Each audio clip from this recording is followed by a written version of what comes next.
Tá. Pode, com vontade. Então a gente vai começar a nossa revisão de eletrônica. O que é eletrônica?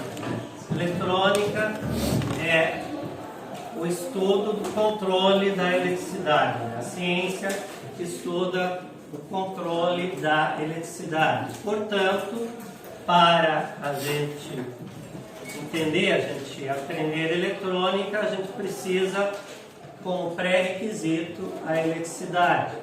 O que é eletricidade? Eletricidade são elétrons em movimento. Energia elétrica é produzida pelo movimento dos elétrons. E aí a gente viu lá no comecinho que existem fontes, geradores de eletricidade e consumidores de eletricidade. Ok? Então a gente parte de uma fonte de tensão, que é o símbolo mais comum de um gerador de eletricidade, uma fonte de tensão elétrica. O que é a tensão elétrica? É uma diferença de potencial elétrico entre dois pontos. Por exemplo, ponto A, ponto B, existe uma diferença de potencial entre esses dois pontos, que é a tensão elétrica. Quando a gente liga essa fonte, esse gerador, um consumidor, que é representado por uma resistência, o que é uma resistência? É algo que oferece uma dificuldade à passagem da corrente elétrica, okay? Representado pela resistência. Então, quando se liga a fonte de tensão na resistência, aparece uma corrente elétrica. É básico, né? Básico.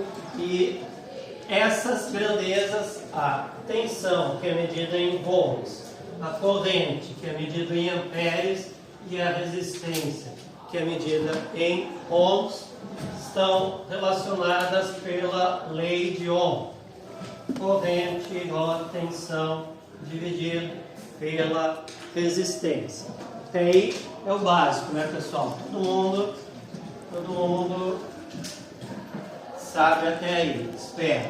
Bom, a gente viu isso lá no comecinho. Depois, a gente viu a associação de componentes, ok? Então a gente viu que podemos associar as resistências de duas maneiras. Associação em série e associação em paralelo. Se eu tiver R1, R2 e R3. R2 e R3 estão em paralelo. Por quê? Porque a tensão de R2 e R3 é a mesma tensão, então essas duas resistências estão em paralelo.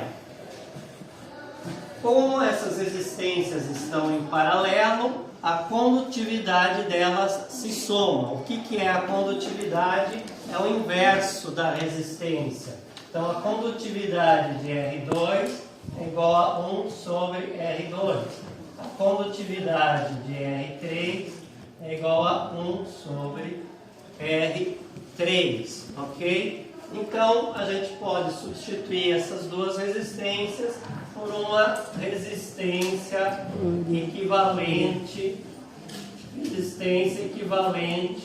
2 e 3.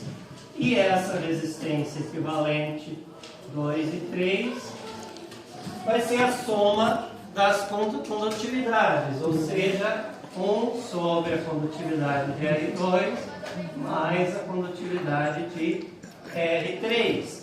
Mas a condutividade de R2 é 1 sobre R2, a condutividade de R3 é 1 sobre R3. Ok? Resolvendo matematicamente isso, a gente tem R2 vezes R3 sobre R2 mais R3. Isso é a minha resistência equivalente 2 e 3. Ok? Tranquilo?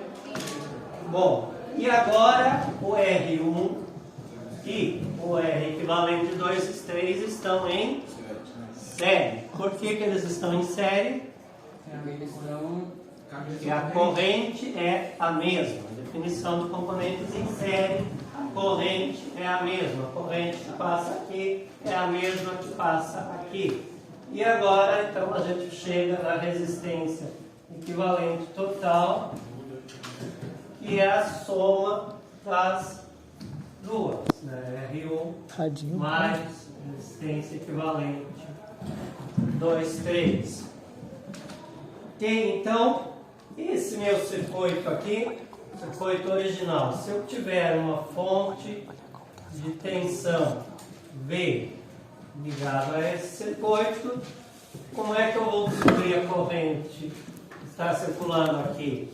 É o V dividido pela resistência equivalente.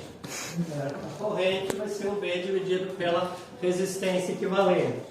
Como é que eu vou saber a tensão no R1, na resistência R1?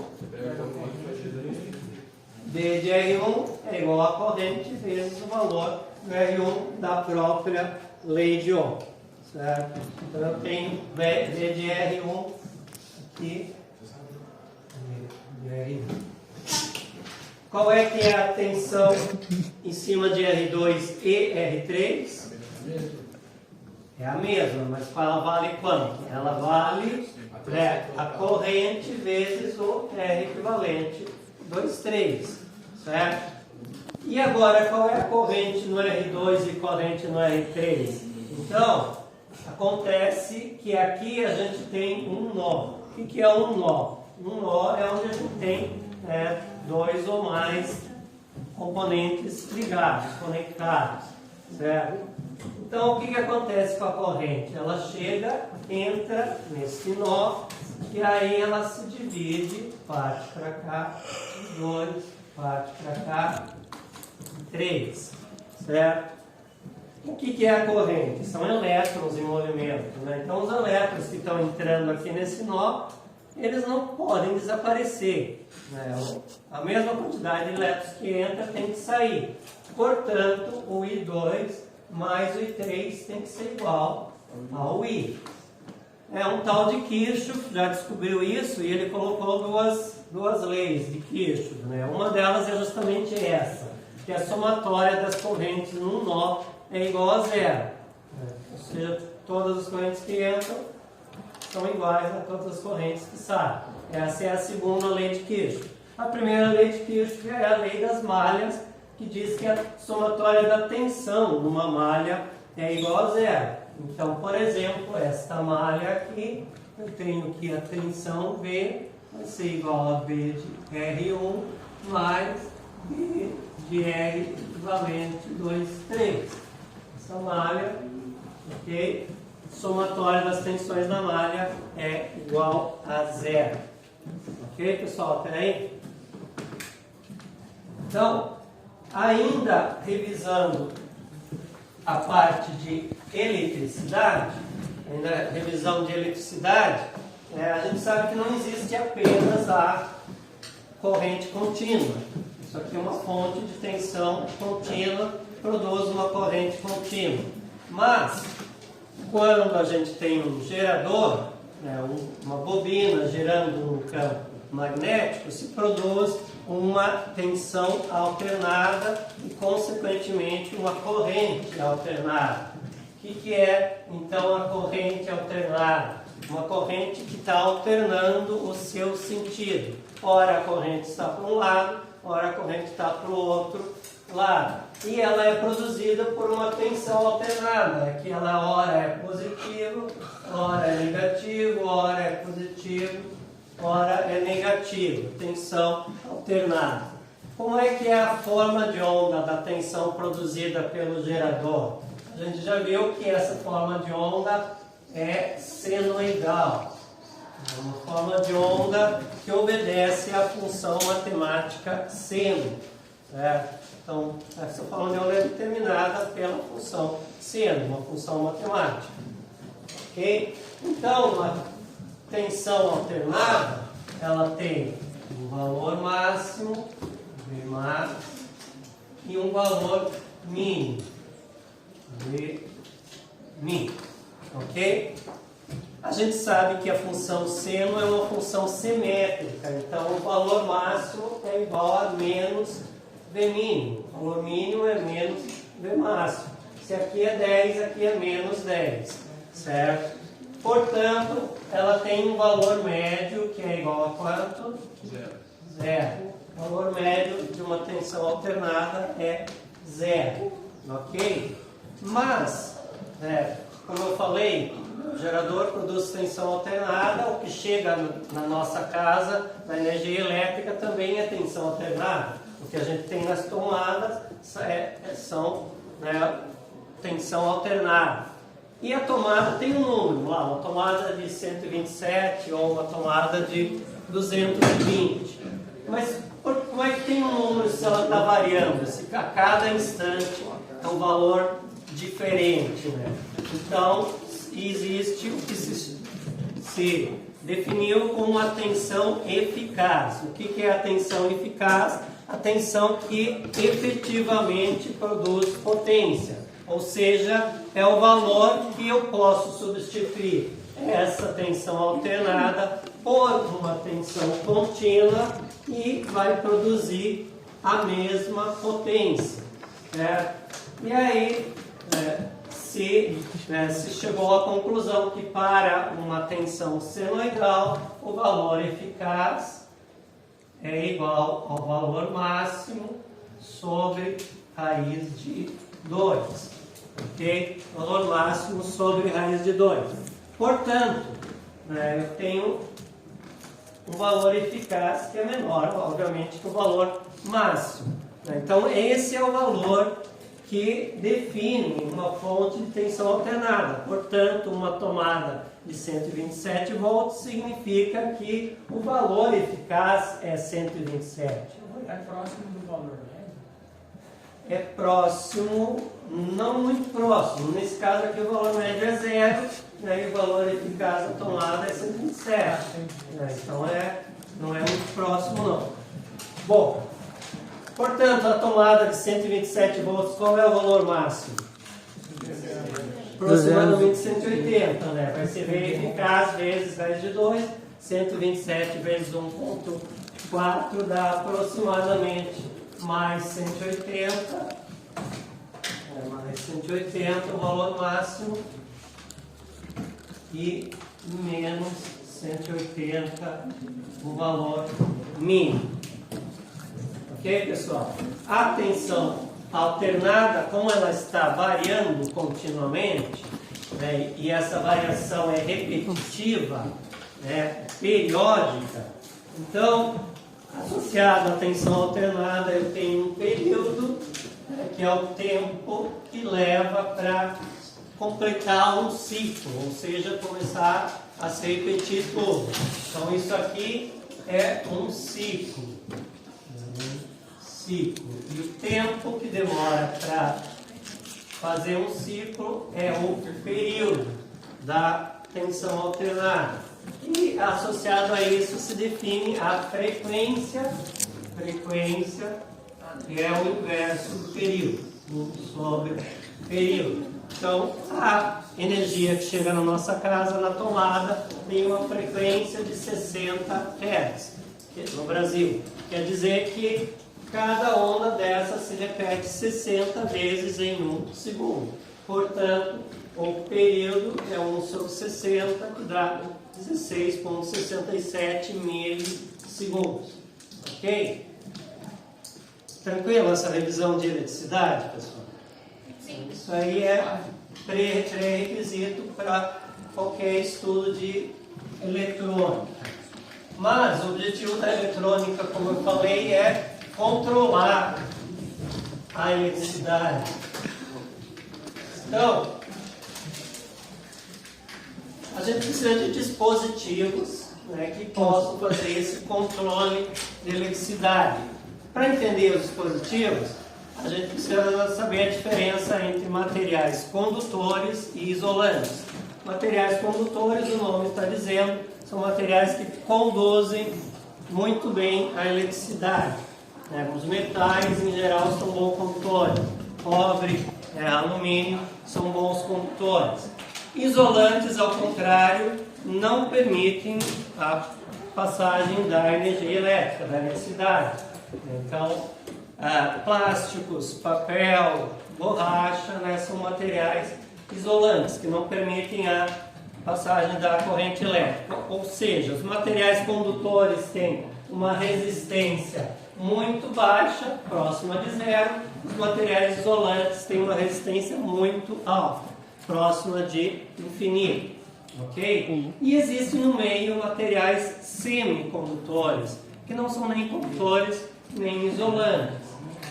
E aí se descobriu que poderia se modificar a característica dos materiais semicondutores adicionando um outro material que modificasse a sua característica. Esse processo se chama dopagem. O material semicondutor mais utilizado é o silício. E o silício possui 4 elétrons na sua última camada, 4 elétrons de valência. Então, normalmente ele é dopado com materiais que possuem ou 3 ou 5 elétrons na banda de valência. E aí a gente obtém 2 novos materiais. Um material tipo N e um material tipo P. O material tipo N é o semicondutor dopado com um outro material que tenha 5 elétrons.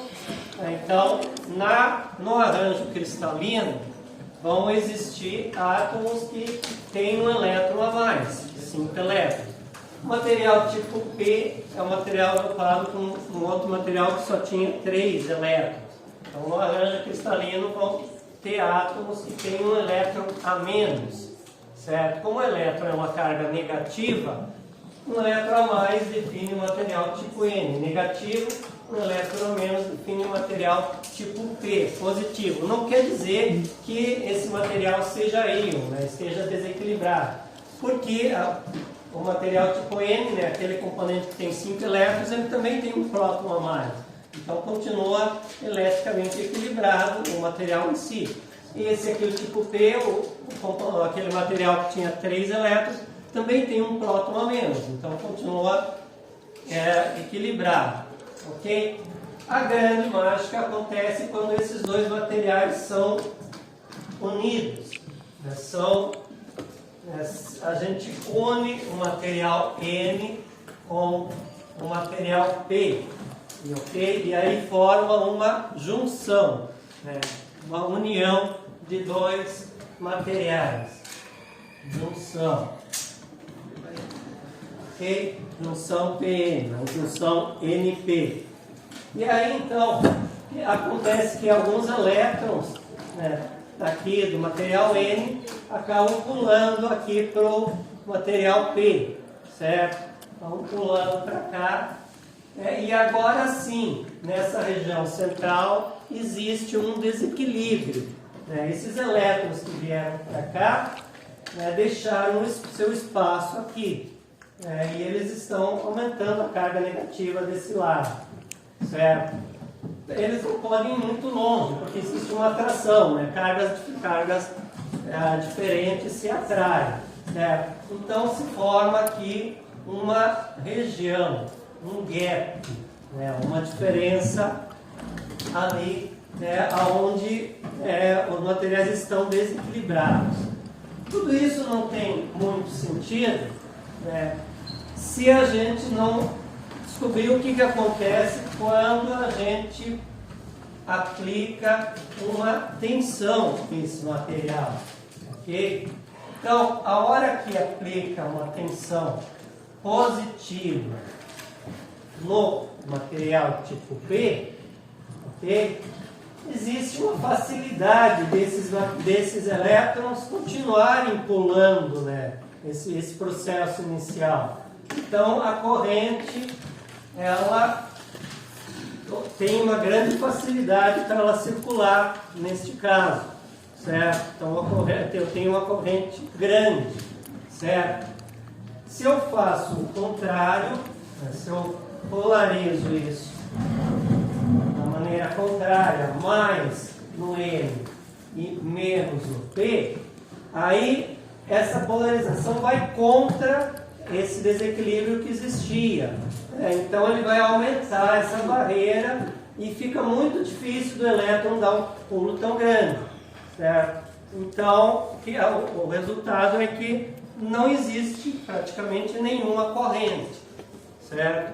Então se descobriu com essa junção PN um dispositivo que tem uma resistência diferente conforme a polarização. Essa junção PN foi chamada de diodo. E aí a gente tem o símbolo do diodo.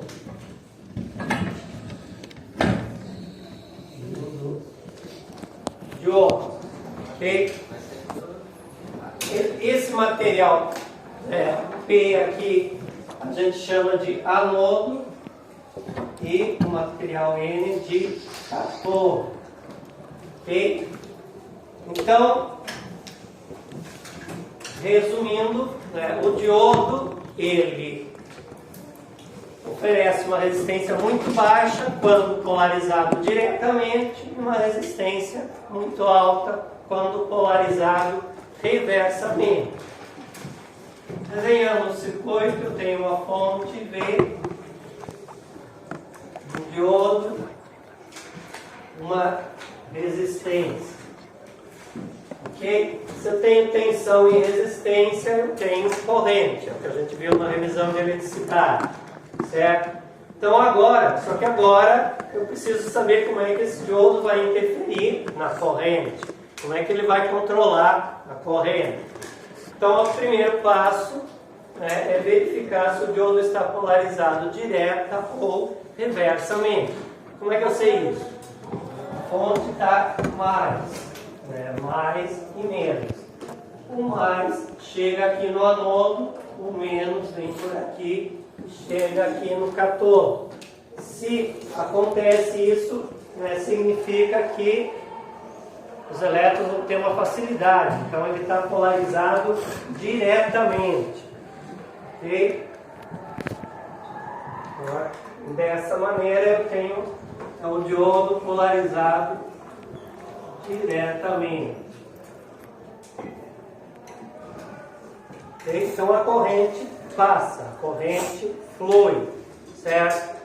E aí então a gente começa considerando um diodo ideal. O que é o diodo ideal? O diodo ideal é o diodo que, quando polarizado diretamente, ele se comporta como um curto, uma resistência igual a zero.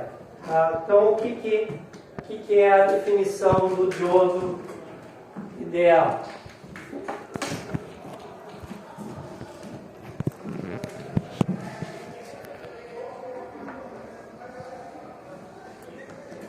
Diodo ideal. Ok? Quando ele está polarizado diretamente, ou seja, mais, menos, significa que a resistência dele é igual a zero, ou seja, a tensão em cima dele é zero. Implica que VD igual a zero, tensão igual a zero. Ok? Diodo polarizado reversamente é o contrário, mais e menos. O sentido não importa, o que importa é o mais no cátodo e o menos no anodo.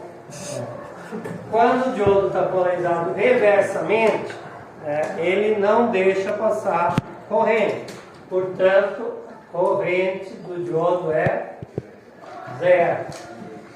Ok? Entenderam? Então, aqui, esse diodo está polarizado diretamente. Se o diodo está polarizado diretamente, qual é a tensão no diodo? Zero. Portanto, qual é a tensão na resistência? Aí a gente precisa da lei de Kirchhoff, que a gente já viu agora há pouco. A tensão na resistência vai ser a tensão da fonte mais a tensão do diodo. Se a tensão do diodo é zero, qual é a tensão da resistência? Portanto, qual é a corrente? V sobre R. A corrente, nesse caso, é igual a tensão sobre a resistência. Ok? Até aí, tudo bem? Agora, se o diodo estiver polarizado reversamente,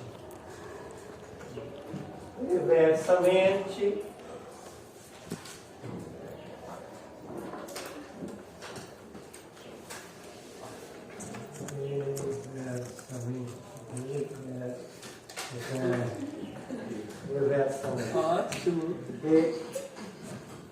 Qual é a característica da polarização reversa agora? 0,7. A corrente agora é zero, né? Corrente I igual a zero. Se I igual a zero, a gente sabe que V é igual a VD mais VR, certo? Já viu isso antes? V é igual a tensão do diodo mais tensão da resistência, VR.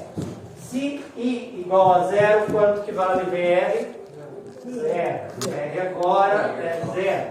Portanto, qual é a tensão no diodo? V. A tensão do diodo é a própria tensão da fonte. Ok? Então, esse aqui é um circuito básico com diodo. Circuito básico, simplesinho com diodo. Sabendo resolver isso aqui, e sabendo resolver componentes em série em paralelo, eu sei resolver qualquer circuito, por mais complicado que ele seja. Qual é o objetivo dos diodos? Os objetivos dos diodos, como a gente viu, é ele conduzir num sentido e não conduzir no outro sentido. Isso é útil para transformar a tensão alternada na tensão contínua. E o circuito que faz isso é chamado de circuito retificador. Ok? O circuito retificador mais simples é o retificador de meia ohm. Então, a tensão alternada a gente representa por um círculo com uma cobrinha, o símbolo do seno aí dentro, tensão alternada. O V aqui agora não é a tensão instantânea, porque a tensão instantânea está variando constantemente. Esse V aqui é a tensão eficaz. Tensão eficaz da minha fonte. Se eu ligo isso ao diodo e à resistência, ok? Tensão da fonte é uma senoide. Okay? Qual é a tensão que vai ter na resistência? Então, inicialmente a tensão aqui está subindo, mais, menos, ok? Como é que está polarizado esse diodo?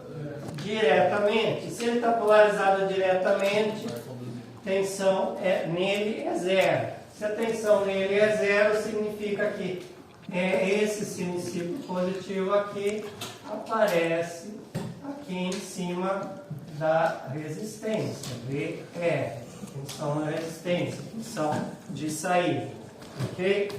O semiciclo negativo, a hora que fica negativo, aí é o contrário aqui.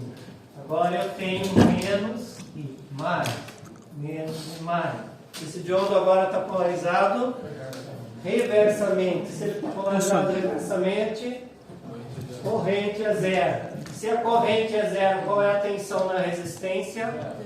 Zero. Então aqui agora, nesse semiciclo negativo, fica em zero aqui. Fica em zero até começar um outro semiciclo positivo, e aí então isso vai se repetindo.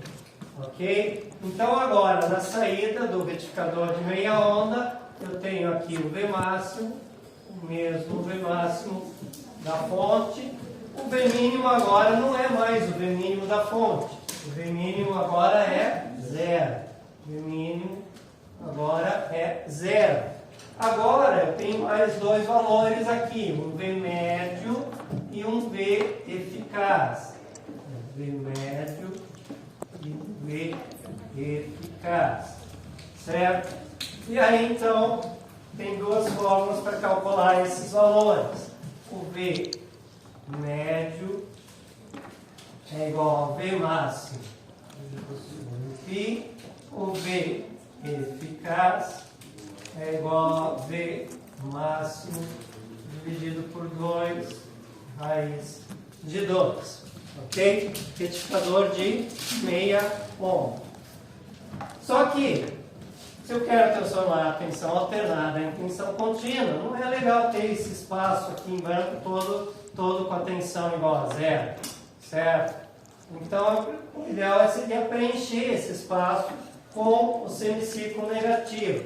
Mas, como é que eu faço isso? Eu preciso de um retificador de onda completa. Retificador de onda completa. Então, para eu ter o retificador de onda completa, né, a maneira mais fácil é tendo duas fontes iguais. Duas fontes iguais. Uma das fontes tem o retificador de meia onda exatamente igual que a gente acabou de ver, e na outra fonte também tem o retificador de meia onda. Certo? Então agora o que acontece? Agora o semiciclo positivo mais menos mais menos, mais menos mais menos. Chego mais aqui, chego menos aqui, a corrente conduz, chego mais aqui, menos aqui. É esse semiciclo positivo que a gente viu, ok? Nesse momento, esse diodo aqui de baixo está com menos e mais. O mais vem para cá, chega aqui. Portanto, esse diodo aqui de baixo está reversamente polarizado. Se ele está reversamente polarizado, qual é a corrente dele? Zero. Então esse semiciclo negativo está aparecendo em cima desse diodo aqui de baixo. A hora que o semiciclo passa a ser negativo agora, o que acontece? Agora eu tenho menos, mais, semiciclo negativo, ok? Então agora menos, mais. Esse diodo agora está reversamente polarizado. Esse de baixo agora está. Então agora esse mais aqui vem para cá. E aqui ele passou a ser mais. Apesar de ser semiciclo negativo, mas ele apareceu positivo. Então aqui na resistência ele aparece positivo. E aí, então, a gente conseguiu transformar o semiciclo negativo em semiciclo positivo. Isso aqui é o retificador de onda completa.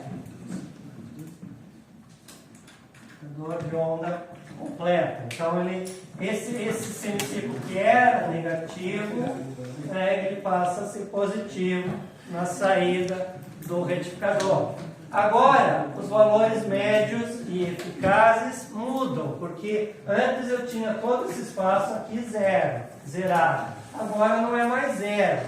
Como a média é feita em todo o ciclo, agora eu vou ter o dobro, tanto do valor médio, que vai ser igual a 2 V máximo sobre π, como o valor eficaz, que vai ser 2 V máximo sobre 2 raiz de 2, que vai ser igual a V máximo sobre raiz de 2. Okay? Interessante que esse valor eficaz do sinal retificado é o mesmo valor eficaz da fonte. É o mesmo valor do sinal retificado e sinal da fonte. Ok? Até aí, tudo bem? Sim.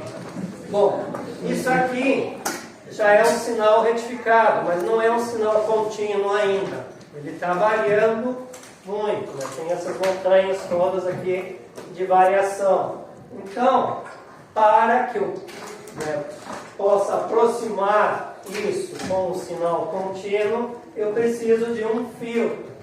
E esse filtro é feito através de um capacitor de fio.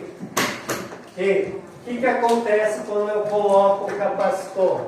O capacitor se carrega inicialmente e depois ele vai se descarregar somente pela resistência. A tensão aqui no capacitor vai ficar maior do que a tensão da fonte, então ele não conduz para nenhum dos diodos. Ele se descarrega apenas na resistência.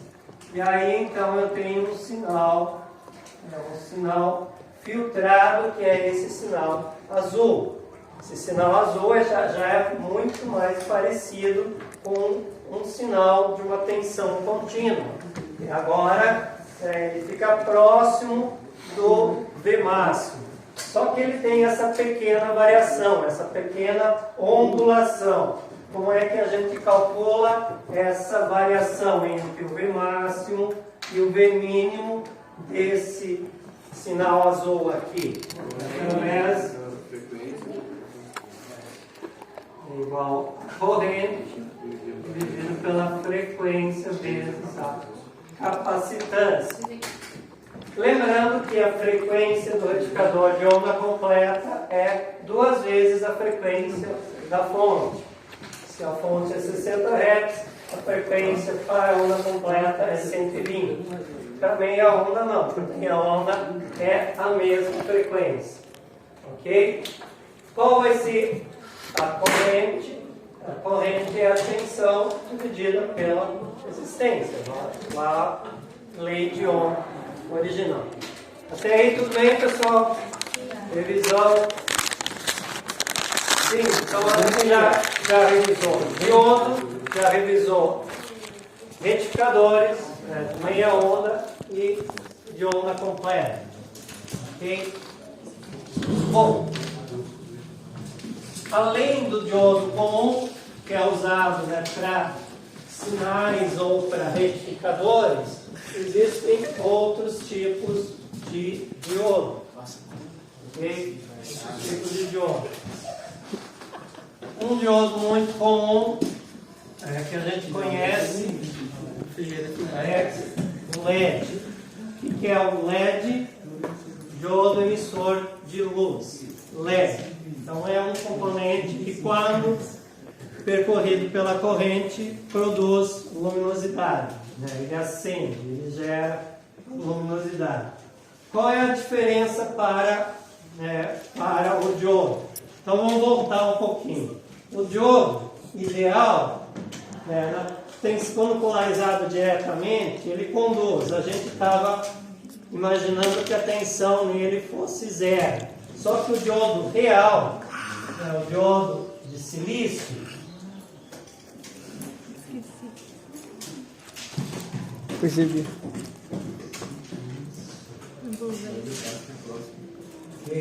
O diodo real de silício, a tensão em cima dele, quando polarizado diretamente, não é 0.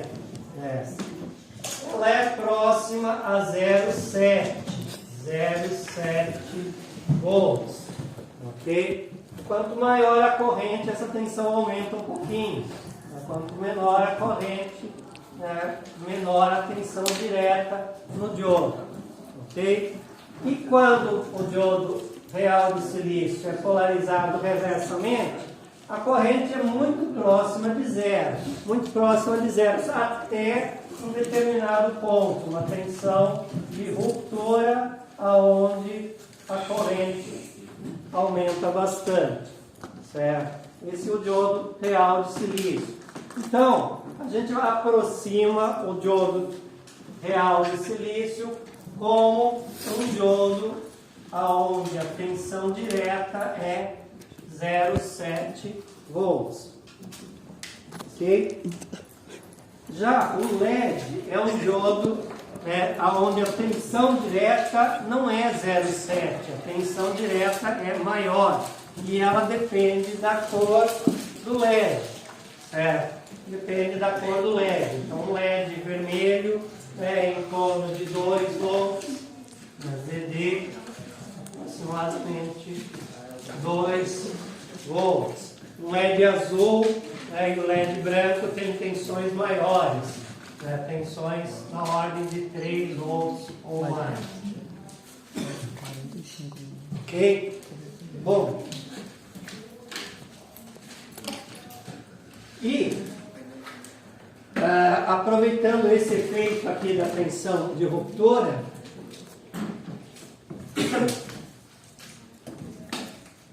a gente obtém um outro tipo de diodo, que é o diodo Zener.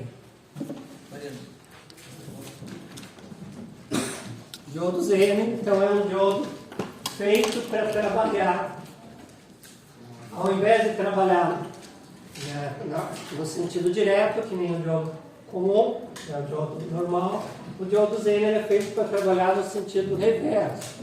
E aí, então, o símbolo dele muda um pouquinho, né? Esse símbolo, né? Com essas duas quebradinhas aqui. E aí a tensão Zener tem uma variedade de tensões, né? Desde 2,6 volts até 50 volts.